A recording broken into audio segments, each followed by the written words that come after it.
I like to talk about myself as being a rebel. I'm a financial freedom fighter and a passionate storyteller. I believe that stories can change the world. And so to dedicate this next era of my life and career to something I feel passionately about in terms of enjoyment, but also to have that impact to really unlock the brilliance that sits inside women. And do it in sequins, ideally with disco music playing. I'm still in fear most days, but it's much more comfortable. Ambition is not a dirty word. Impact is not synonymous with struggle. In fact, massive impact is absolutely possible with joy, fun and sublime integrity. I'm Bianca Bess, author and founder of The Burnout Business, and this is the Big Impact Show, where success meets grace.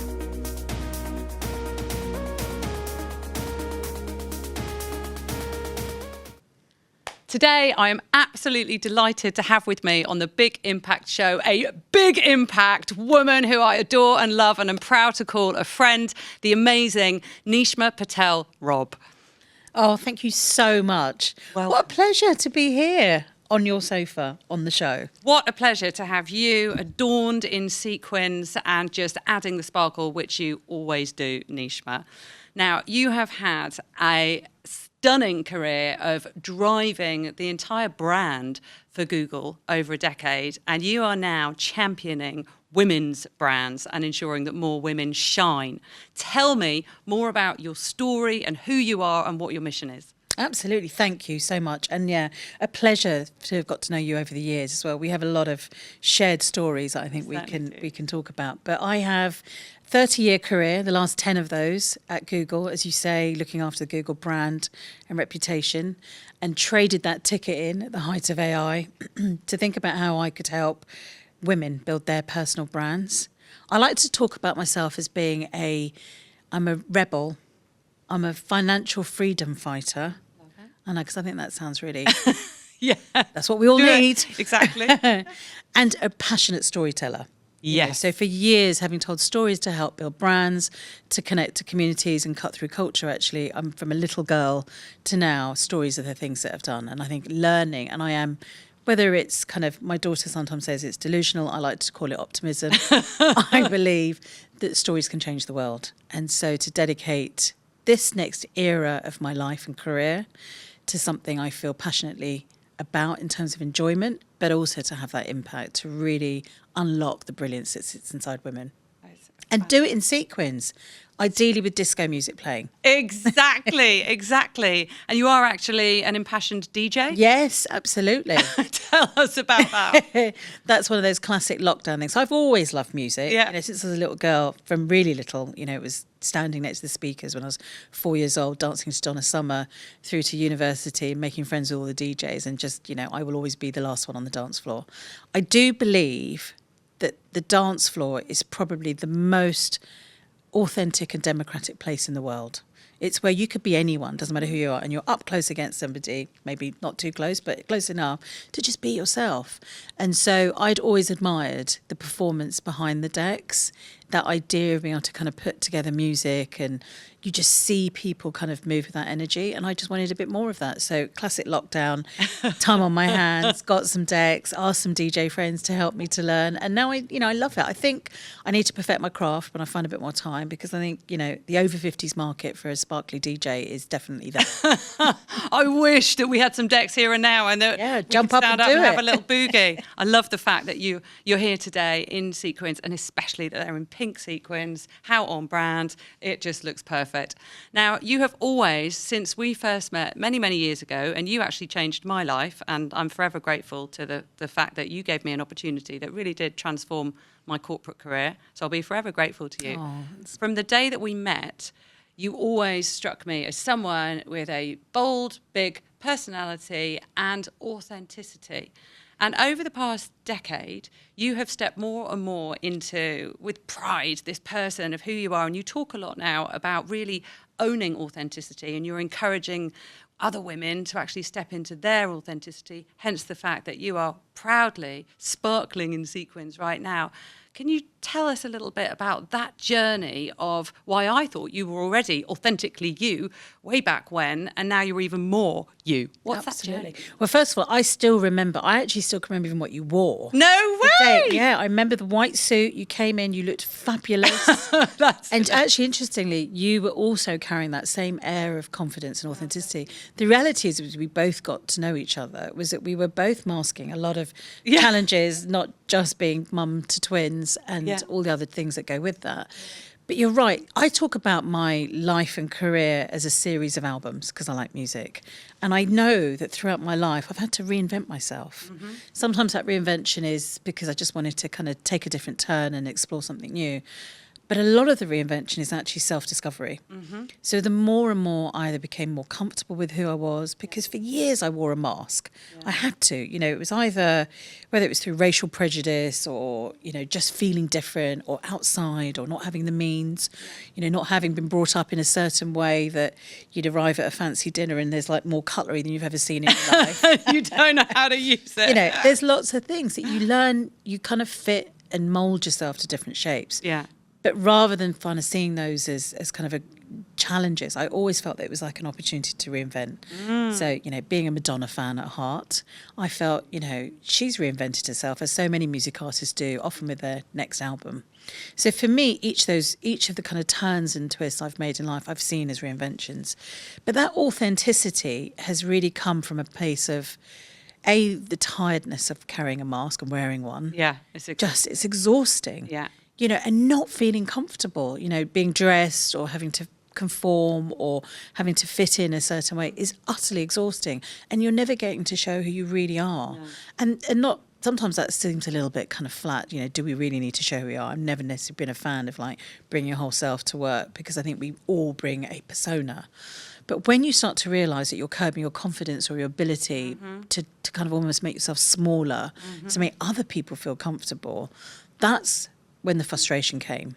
And probably my turning point was when I had the kids, and seeing that moment then was to think things weren't changing fast enough. And I had battled my way to get to the positions I had. I'd always been the only woman. I'd always often been the only person of colour, sometimes younger, sometimes the only working class girl in the room, whatever it might have been, and had never had a chip on my shoulder. But I remember that point of thinking, it's got to be better for the next generation. It just has to be. And I remember I was at an event at Channel 4 and seeing these lovely young women who got up on stage who reminded me of a young me. And I sat there and and I was so emotional, which was quite, they must have thought, who's the crazy woman crying? But I saw them and I thought, yes, here's an opportunity for the next generation that I could do something to do that. But then you realise that if I was carrying on living a bit of a lie or a bit of a half-truth about who I was, actually, how can I really do that? And I think age, because you get tired of it, literally. Yeah. You don't want to wear the mask. You don't want to fit into spaces. You have more confidence. You have more belief in what you could do. Yeah. And you just get to a point of going, no. Yeah. And so probably it was little experiments to start with, little things I'd push the edges on. I was probably a nightmare to manage because I was always one to go, well, why don't we do it this way? Yeah. Also, undoubtedly, a big part of my success was that kind of maverick, piratical attitude. But that discovery and recognising that just being a bit more me helped me connect with other people. It helped other people have more permission. Is really what kind of fired me up. So I don't even know if I've still got to my true authentic self yet. Yeah, okay. Because I think I'm still evolving. I consider this as this album. Yeah. So this album in Beyonce terms could be, I don't think it's quite Cowboy Carter yet. I think that's still coming. I think this might be a bit more Renaissance. But without a doubt, it's a sense of going, this is the version. And more me. I talk a lot about it's never been being a new you, it's being a more you. Yeah. And so I love the fact that I get to be more me and discovering more me and actually enjoying that process. Perfect. And so much of that is interesting, isn't it? Because so much of that is actually around an assumption that we have to compromise a little aspect of ourselves to succeed. And that's what we often see in that corporate arena where we are putting on the mask, as you describe it, and just compromising sometimes on what matters most and how we want to show up. So the fact that you're here really embodying the magnificent new chapter, the new album, is something to really be applauded and proud of. But I've seen you do it as well. So in all the time I've known you, Bianca, it's been amazing to, so I'll dip in and out and I'll see you and we'll share a little exchange of our lives, which weirdly and uncannily have been quite similar. They really have been. Each time I've got to see a bit more of you. And so it's so amazing sitting here across from you now in this new album and era of yours. Exactly. And here we are, resplendent in pink. Yeah. Here we are. Well, it is. It's about getting rid of that assumption that we need to compromise and play small. But there's a lot of bravery that comes in shedding the masks and in making decisions that then become transformational. And you and I have certainly made big decisions in our lives, personally and professionally. We are both now leaping into entrepreneurialism and doing it whilst we've got a lot of responsibilities. I've got my 4, you've got your 2. Our twins are the same age. It's GCSE time. It's intense. We're doing this as solo parents, so there's a lot of responsibility that comes with this gamble in terms of the steady income. Can you talk to me about that courageous decision of leaving Google, the reputation, the security that comes with that, and leaping into this passion that clearly you care so much about? Tell me about that. So I think it's sometimes about momentum in your life, and I had a momentum of being stuck. So I felt incredibly stuck and frustrated, whether that was in my job, in my marriage, in my life, in being not the true me. And I hit a point when I was 50 a year ago. And looking amazing, by the way. A bit more than a 1974 kid. 1973. I know. I just realised I'm a bit older. Sorry. 52 soon. But I hit that point, and it was just post-COVID. And I know COVID was an accelerator for a lot of people to kind of reconsider their life. But for me, it had actually been probably before that. And part of that is not knowing why you're stuck as well, or what you're frustrated about. And I hit the point when I was 50, which I think happens to a lot of women. And it wasn't a crisis. I wasn't scared about turning 50. But I did have the moment to go, I may live for another 50 years if I'm lucky. My spending habits and life generally means I'm going to be working for at least another 10, 20 years. And I didn't want to carry on doing what I was doing. Yeah. For me, it was about having more meaning and more impact and just feeling more comfortable as myself and just finding the bravery, because it is brave and sometimes insanity. And I always said it was like throwing the dice, not knowing 100% sure what was on the other side. And the way I got to that process to decide to not only leave my marriage of 20 years, and it was an amicable separation, but very painful all the same. My children were around 14 at the time, and leave a really brilliant career at Google. I was at the heart of the work we were doing on AI. I was incredibly senior in the role I was doing and really enjoying it. But for me, when I sat and thought, do I really want to continue doing this in terms of fulfilling dreams? Yeah. And the best bit of advice I had actually from a friend of ours, Julia, said to me, because I was kind of bemoaning as you do and you're in that position as stuck, and all it is a set of fears. Yep. It was just endless fears. And there's a great, someone else said to me, a great line, which I've always stuck with, is stop telling your dreams lies. So I would say, oh, I can't do that because of this. And oh, I can't do that. Oh, I'm too old to do this. And I'd constantly give either fears or lies to things I was doing. And she said to me, write a bucket list, a career bucket list. And I was a bit like, well, kind of curled up my nose at it. Thinking, I know what I want to do in my normal bucket list life. And I went off to do it. And she said, you've got to be really unguarded about this. It's going to be really uncomfortable feeling. And I sat down and you start to do it and dig deep. Yep. Really, what did little Nishma want to do? If I was looking at my daughter and going, all the dreams and ambitions for both my daughter and son that I'm encouraging, I was that. Yeah. And what happened to all of that? Like, why do we give up on all of it? I started to write this list. And I looked at this list and I thought, I will do none of these if I stayed in a corporate career. Yeah. I may do none of them anyway. Yeah. But I'd like to give it a go. And not have the regret. And not be 80 years old when my grandchildren, hopefully, or whoever will come and sit with me and say, what do you think when you look back at your life? And I'm looking after my very elderly parents at the moment as well. And I do look at them and their lives. So it's interesting. I've kind of caught between the two, which is a challenge in itself, between your teenagers and your older parents. And you have a moment of kind of reckoning with yourself to go, it's now. Mm-hmm. I'm going to back myself and I'm going to try and overcome every one of those fears. Yeah. So I jacked it all in 1 year. I don't recommend doing both at the same time. Top tip. Extremely stressful and difficult. But finding myself and giving myself just a little bit of comfort to go, this is a journey. I don't have an answer. Yeah. And that was the first thing to be comfortable with, is I didn't have there's the plan. which was weird. You know, it was genuinely the first time in 51 years of living of having a blank sheet of paper in front of me and going, what do I write on that? Yeah. Who am I? Like, So what do I brave. actually want? It's so brave. And so you leaned into that with the conviction and passion of what you value most. Yeah. And that's clear that you are radiating the energy and joy and vibrancy that has brought you.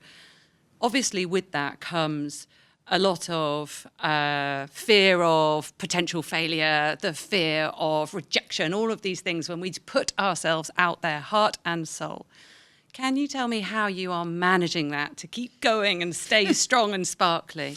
It's up and down every day. Okay. I think that's the first thing to be really honest about, because I do radiate a lot of positivity. I wear sequins. I'm excited to meet people. My business, Glittersphere, is a sparkly rebellion to help women find their true selves. And I'm always honest to say I'm on this journey with you. Yeah. But the way I overcome the fear, because I do have that fear, I have the fear of failure, I have the fear of not being able to make a mortgage payment, I have a fear of, you know, God, have I made a huge mistake? Yep. But I've never been one for regrets, and I don't look back. So I break that fear down each day as trying to turn it as an what if. Mm-hmm. So I've always done what if I can't make the payment? What if I can't do this? And I turn it as, well, what if I do this and in the future I'm going to be able to do that? Yeah. So first of all, embracing slightly longer term thinking. You know, I think corporate life and life generally forces us to think really short term. And now I'm very much of like, I'm sowing seeds, which means it's going to be a little bit tougher, a little bit more of experiment and definitely learning. So long as I'm learning and growing every day, and I literally spend at the end of each day, what did I learn? Sometimes a lot of it's about myself, but a lot of it's about things I'm embracing and people I meet. And I think then the other fear has been around learning just to write it down. You know, so I constantly do this thing of projecting forwards and backwards. Mm-hmm. So even if it's now just 6 months ago, I was even reflecting a year ago. So a year ago, I hadn't even quite left Google. Yeah. And I was at the excited and nervous point about, I'm onto this new journey. I'm going to do this, this and this. Yeah. And I tried to do loads of things in the last year, a lot of which were wrong, you know, partly because I was still in the mindset of previous Nishma in a corporate world and juggling lots of stuff. Well, it's terrifying. And part of that's just, you know, fear, clinging onto things. Yeah. And actually shedding those and learning to spend a little bit more just sitting with myself and thinking and enjoying and actually genuinely finding the enjoyment and choosing that over fear has been helpful, which sounds terribly woo-woo. But sitting down and having that practice of each day, what did I learn and what am I still scared of? And looking at the things I'm scared of and go, right, either I've got to do something about that or I've got to kind of overcome it in a different way, which sometimes is the voice in your head. So learning, I haven't succeeded, but every day I'm a work in progress to go retrain the voice in my head every day, because I still don't, and it's a constant practice. When I say something, I have to stop myself and go, don't say that. Procrastination is my biggest problem. Okay. But you recognise it? I recognise it, which I didn't before. I don't excuse it, I know. And then it's a case of just sometimes just going, what if? What if I just did that? Yeah. Just put my foot forward. And that reminder, I say it to my children sometimes, which sounds terribly harsh, but understand it as it said, it sometimes go, you're just not that important.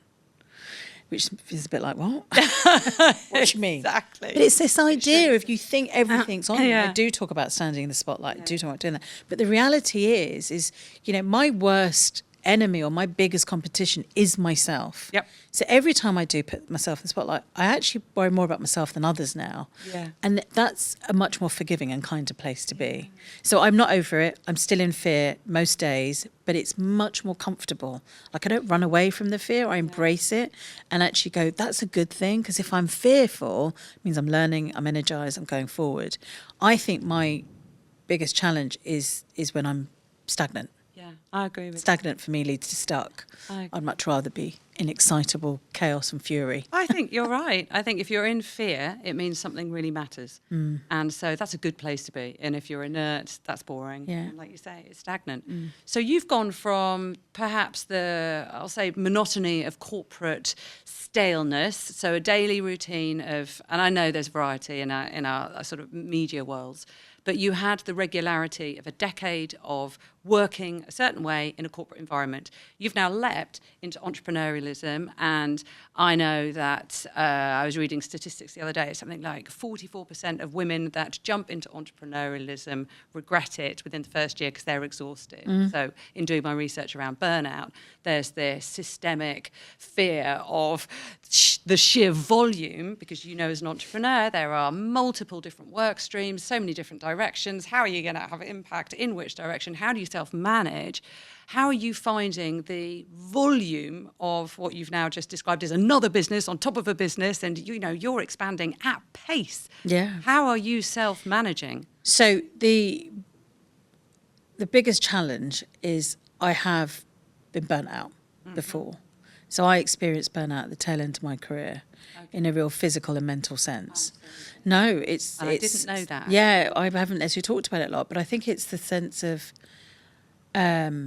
more of us experience it than we realise. So now I'm probably busier than I even was then, which is, I can't quite fathom that. But I'm you've like, got more what? energy, good energy. But I do have to be really careful, because I was actually thinking about this just the other day, because you're right, I'm not surprised so many people give up. Yeah. It's really, really hard to be an entrepreneur, Yeah. to start your own business, because you have to do everything. Yep.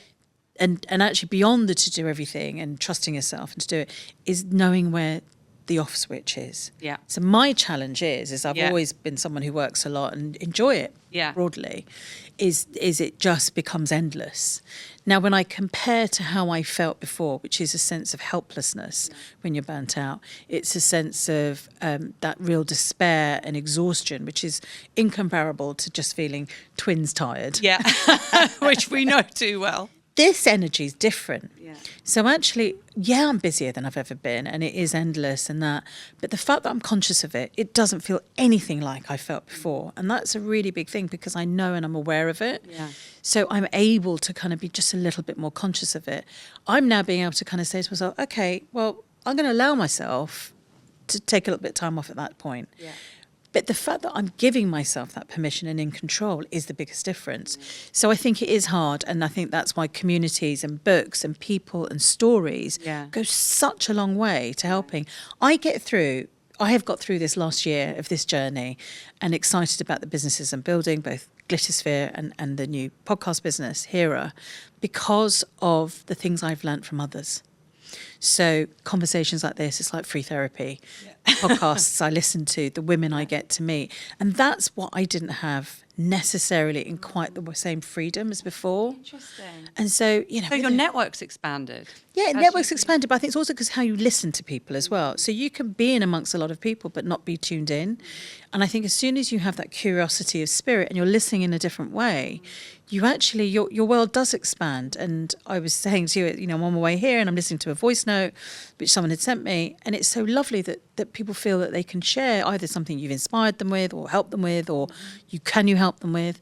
And I think just giving myself that chance of, I've got more comfortable to ask other people for help, which I didn't necessarily very well before. I think there's a natural coping mechanism when you're a mother of twins and you're trying to work and do all that, and, you know, solo parenting, you can forget to ask for help. And actually being more vulnerable to ask for help, but also therefore listening to others much more, it's a new skill. So I feel like sometimes like, oh, you know, what am I doing? Do I know what I'm doing? Is this going in the right direction? But sometimes I'll pause and I'll phone someone. And just that little conversation, and I know I immediately light up. Yeah. And then I have the energy again, and you just have a different perspective and off you go. So I think loneliness is the thing that I'm probably more aware of against guarding than I am burnout from a overworking point of view. And I think that's where the two balance for me. So I know how to give myself permission to pause, but knowing when to reach out and when to seek community or friendship, or just actually to go, I don't want to be like mum or entrepreneur. I just get to be Nishma. Yeah. Knowing those moments really matter as well. Yeah. It's such a deep sense of self. Yeah. And that's interesting. You mentioned that loneliness, because yes, it's lonely as an entrepreneur, but actually I often see in my coaching practice loneliness in the corporate environment. And that power of community, power of connection is clearly so important. And it's just wonderful that you are establishing this on a platform to encourage women to sparkle. as you are. Now tell me, what is your definition of success? So my definition of success would have been, even 2 years ago, something slightly more expected. You know, the material gains, the comfort, the security, etc.